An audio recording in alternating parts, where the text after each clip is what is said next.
Hey guys, how are you? I wanted to record this video based on some things that I've been hearing that are important to the community as a whole. I feel like this is what my content consists of right now because I haven't gotten around to doing any of the stuff on my list that I want to do yet.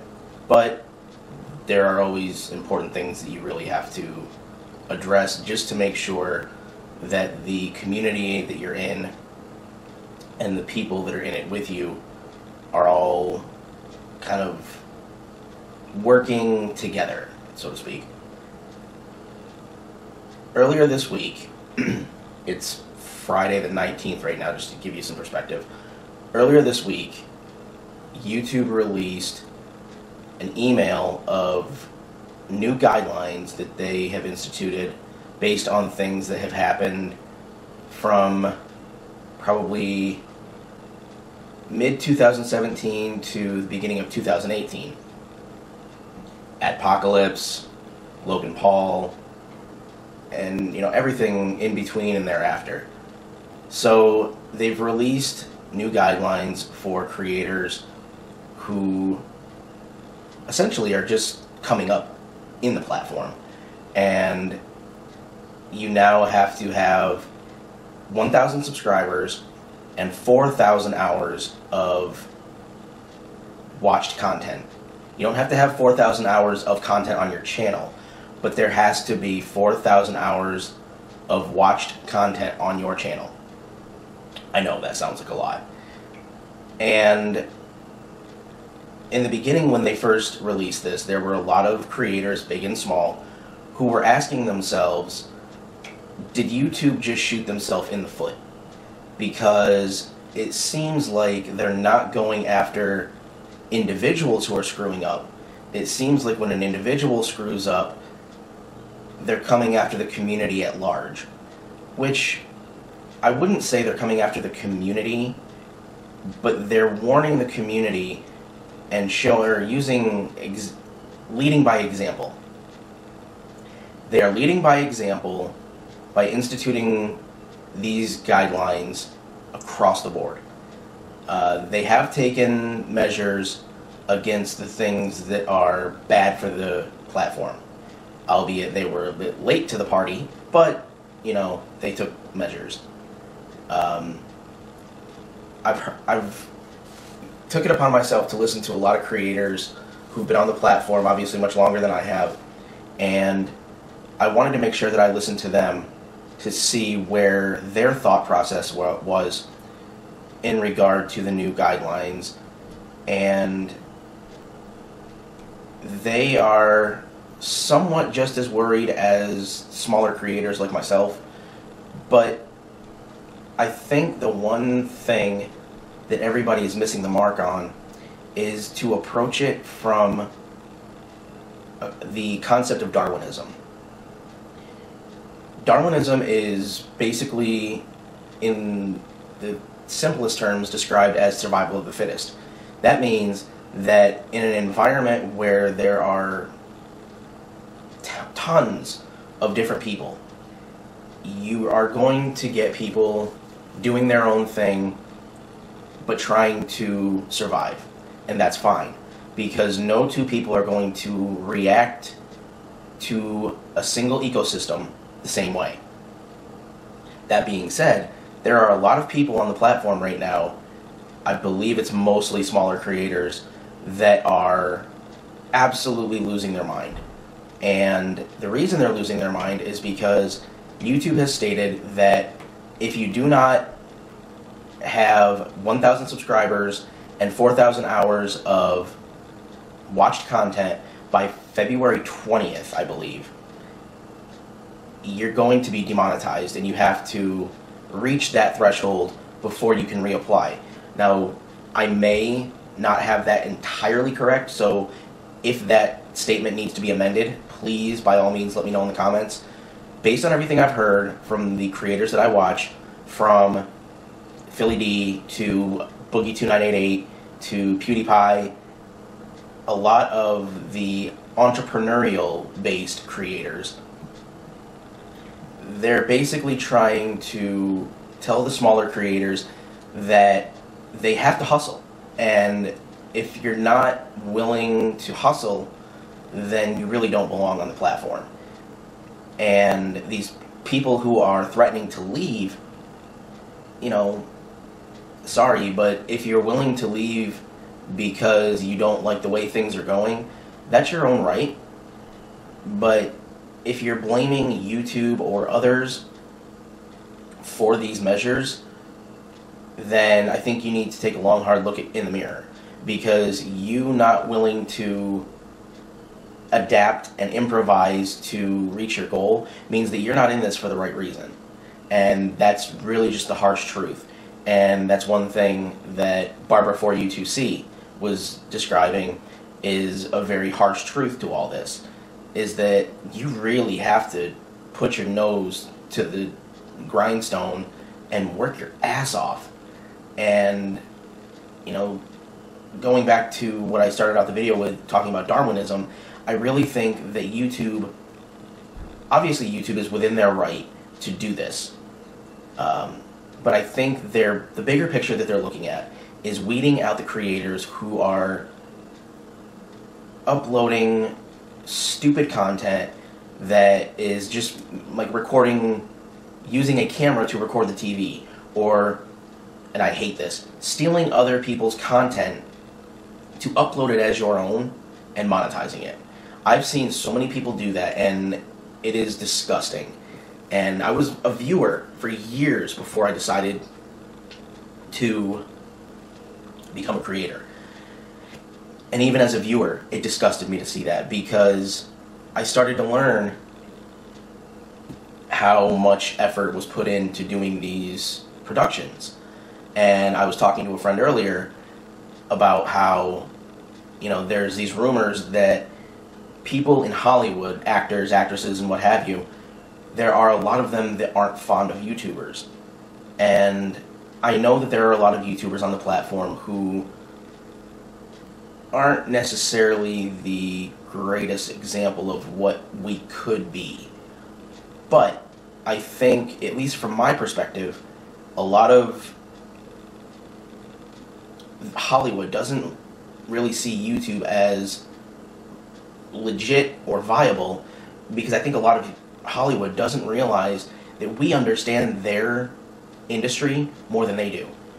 We as creators, a lot of us, especially starting out as a small creator, you generally have to buy your props, set up the scene, you know, make sure all your gear is charged up, and it is painstaking and it takes hours.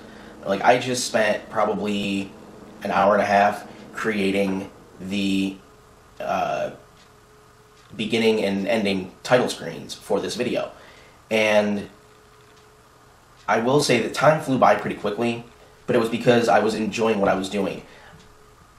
But you have to take stock in, you know, the effort that goes into these videos. And you have to recognize that it's not Vine anymore. And I think that's a lot of the problem. And I'm not saying all Viners are the ones that are complaining, because I watch plenty of YouTube creators who came over from Vine that have adapted quite well. Because if you think about it, Vine was a short form. It was a 6-second video that you watched with several clips mashed into one to fit into that 6-second mold. Whereas YouTube is designed to be the long form. So you get a lot of Viners creating these choppy clips. And I don't say choppy as in bad editing. I say choppy clips as in it's very sporadic. Like, it doesn't necessarily flow well. But a lot of these Viners are, you know, used to a 6-second, you know, time frame to have to do things. So they're doing things very quickly, and they're just mashing a whole bunch of shit together. Whereas with YouTube, I was never on Vine, so I watched it here and there, you know, probably, you know, just before it died. I went straight to YouTube because YouTube, I saw it as a place to really gauge who was out there. And like Philly D always says, it's the place where conversations can happen. And conversations can't happen in a short form. That's why it never happened on Vine, but conversations can happen on YouTube. And I think that is really where the platform would thrive once people collectively start realizing that. And, you know, it's like all of the creators that I've watched so far talk about this. I think the first video I even saw about it was Mundane Matt. And all of them have the same general consensus, is that, you know, if you can't hang with, you know, change, you need to sit this one out and wait for Vine to come back, because there are whispers that Vine is going to be coming back. I'm not sure when, because I don't personally have any interest in knowing, but I've heard that Vine is coming back. So if you are a Viner that came over to YouTube and you're just finding YouTube to be a lot more time-consuming and tedious, you know, wait it out. Go back to Vine when they come back. I think that you have to have a certain mindset for this type of production. And if you can adapt to it, that's great. If you can't, then you have to stick with what you know and what you're comfortable with. It's just one of those things. And as for small creators like myself, I want to thank Barbara for U2C, because she initiated, or at least from my perspective, there might have been somebody else before her, but she initiated an offer where she was going to allow people to comment on one of her videos and leave their YouTube link in the comments. And she is, as far as I know, she's going to create a video where she shouts some of them out. But even to that end, the day after she made that announcement, she got on Twitter and she was very blunt about it, which she had every right to be. She started searching through a lot of the content that these creators were posting on their respective channels, and she said, you know, all I'm seeing is a bunch of re-uploaded content from other channels, or I'm seeing people, you know, recording the TV with their camera. And it's content like that that, I honestly, in my opinion, doesn't belong on YouTube. YouTube is going to be the way of the future when it comes to communication and the way that we get messages out there.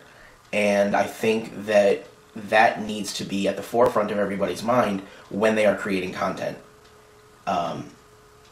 You know, I've even found it a little bit of a challenge since I started on January 1st. But it's something that I'm finding that I'm becoming more and more comfortable with.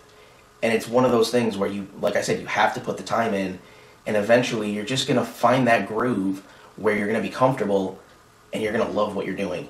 But a lot of these people who are complaining, it sounds like they're not loving what they're doing because it's not instant gratification. I watched a video the other day of somebody uploading, it must have been an old video. They were uploading to their Vine, and within seconds, I think, they had 20,000 views or 20,000 likes on that Vine. And it's ridiculous. I mean, I understand that, you know, they had the same alert system that YouTube does when somebody has content that they upload. Their fans or their followers or their subscribers will instantly know, so they can instantly go to the video. But, like I said, I can't speak specifically to the process of Vine because I was never on it. I watched a few of them, but it wasn't really my thing because it was just kind of there and gone. It was kind of like a fart in the wind, is like how I like to describe it.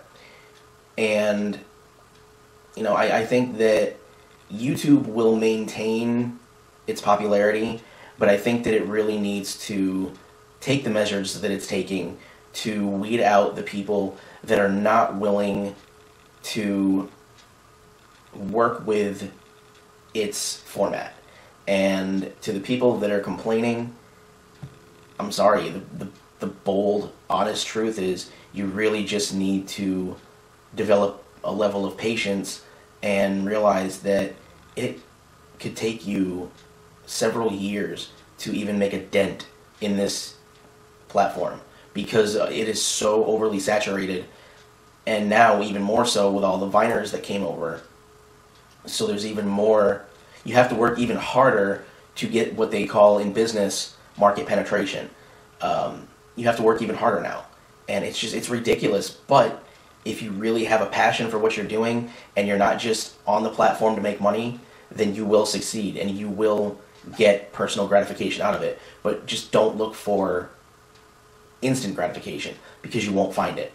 And with Vine, I think that the difference was it was such fast content and quick content that there may not have been a lot of negativity in the way of criticizing the content that was on Vine, whereas YouTube, people will tell you exactly what they feel. Some of them are just looking for, to be recognized, but others will be absolutely brutal in being honest with you.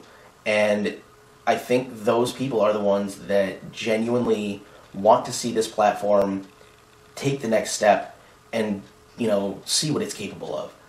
But we're only able to see what it's capable of if we expand on what we're capable of. I really